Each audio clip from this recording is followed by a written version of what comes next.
The question of the pupil.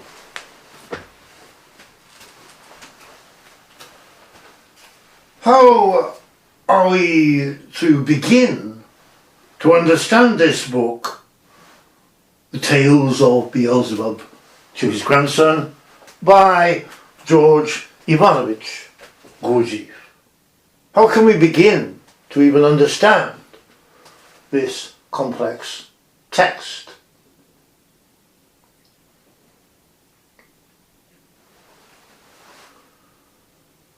The teacher replies,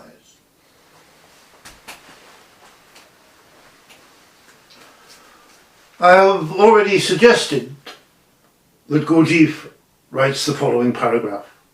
I abridge it slightly, but you can read it for yourself. Page 24, The Tales of Beelzebub to his grandson.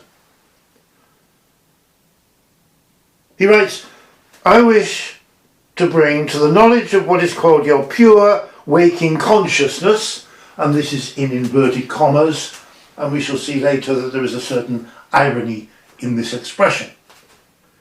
I wish to bring to the knowledge of what is called your pure waking consciousness the fact that in the writings following I shall expound my thoughts intentionally in such sequence and with such logical confrontation that the essence of certain real notions may of themselves automatically go from this, again in inverted commas, waking consciousness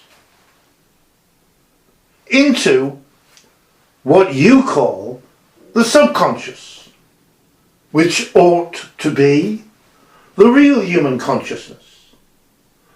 And there, in what you call the subconscious, by themselves, mechanically, bring about that transformation which should proceed in the entirety of a man and give him the results he ought to have, which are proper to man.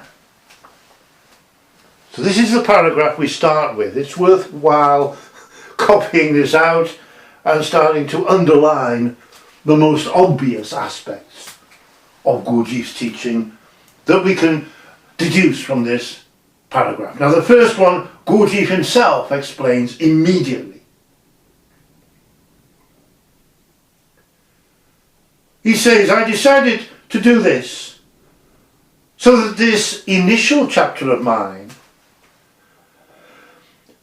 should reach not only your, in my opinion, as yet only fictitious, again in inverted commas, consciousness, but also your real consciousness, that is to say, what you call your subconscious.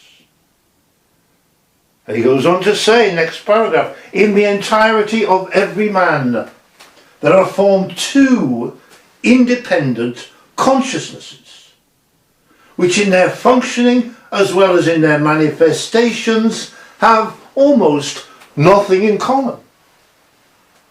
Later on in the chapter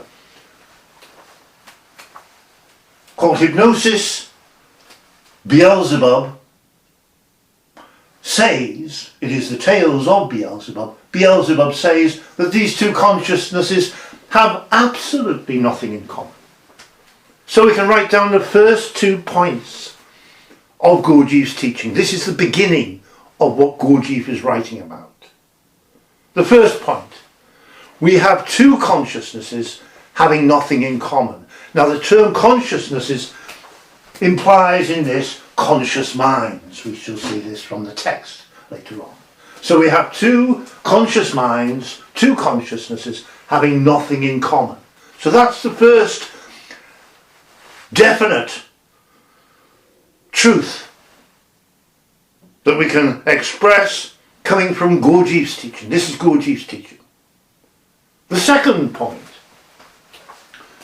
of these two consciousnesses, we, in a sense, are in the wrong one. We are living in the wrong conscious mind because Gurdjieff is placing the essence of certain real notions, we shall investigate this in a moment, into this false conscious mind in such a way that the essence of certain real notions will pass, so to say, automatically into what we call, into our true consciousness, what we call the subconscious.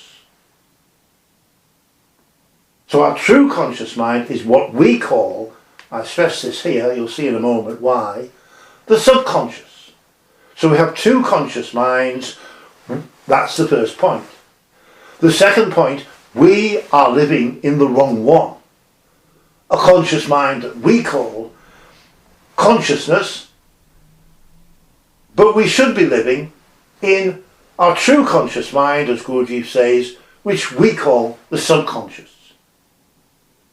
So there are 2 points that we take immediately. This is Gurdjieff's teaching. We have 2 consciousnesses having nothing in common. We are living in the wrong one.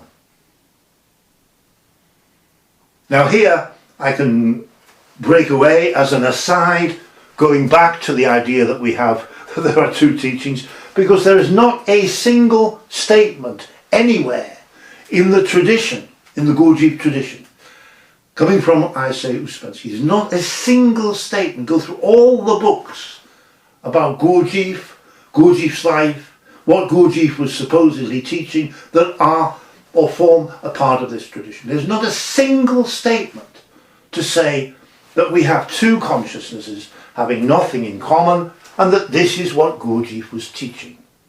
There is not a single statement anywhere that says that we have 2 consciousnesses having nothing in common and that we are living in the wrong one. There is not a single statement anywhere to say that our true consciousness should be, according to Gurdjieff, what we call the subconscious. So we can see again how there are 2 completely different teachings associated with the name of G.I. Gurdjieff. There is the Gurdjieff tradition, I say comes from Ouspensky. And there is what Gurdjieff actually wrote. This is on page 24, 25 of the Tales of Beelzebub to his grandson. And already we've gone way, way outside anything that the Gurdjieff tradition teaches. And these are only the first points, the first point of Gurdjieff's teaching. We have 2 consciousnesses, 2 conscious minds having nothing in common. The second point, we are living in the wrong one. We might even say the third point, our true conscious mind should be what we call the subconscious. And this latter point I've explained earlier. Because the term subconscious, what we call the subconscious, is a misnomer. This is the wrong word. Gurdjieff's teaching overall, I've explained, there is a break in the chain of energetic production in us. We don't have the energies we should have. We therefore fall to a very low level. And we have to create, at this very low level, a conscious mind. It's not us. It's a false, fictitious and unreal conscious mind at a very low level indeed. And of course, what I've said earlier, because we are living in a false, fictitious and unreal conscious mind at such a low level, we can't develop in any way in the course of our lives. We can't do anything. Any attempt to change ourselves in any way does not work and only makes our situation worse. Because we are living in a false, fictitious and unreal conscious mind created by us at a very low energetic level. This is our ordinary mind. This is what Gurdjieff says is the pure waking consciousness. You can see the irony in that term. Our pure waking consciousness, because it's none of these things. It's a false, fictitious and unreal conscious mind at a very low level indeed.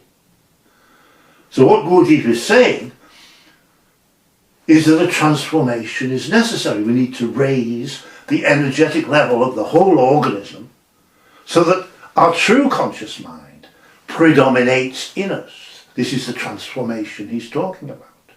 But this only makes sense if we accept the beginnings of Gurdjieff's teaching. The first point, we have two consciousnesses having nothing in common. Second point, we are living in the wrong one. Third one, our true consciousness is that consciousness which we call the subconscious, but is actually at a much, much higher energetic and even intellectual level. But of course none of this is in the Gurdjieff tradition. Not a single statement in that tradition to say that we have two consciousnesses having nothing in common. Not a single statement to say we are living in the wrong one. Not a single statement to say that our true consciousness should be what we call the subconscious, but is actually a much higher conscious mind which doesn't operate in us or operates abnormally in us because it doesn't have the energies it should have. We have fallen to such a low energetic level. So we start to see, just by looking at the details of what Gurdjieff himself writes, we can underline specific words, specific phrases, specific expressions, and say, what does he mean? What's he talking about here? And we find a completely different teaching from the teaching that is presented and has been presented for about 100 years now, as if it is Gurdjieff's teaching, which I call the Gurdjieff tradition. So there are two completely different teachings associated with Gurdjieff. We can prove this, it becomes obvious, and becomes a fascination as we study the differences between these two teachings.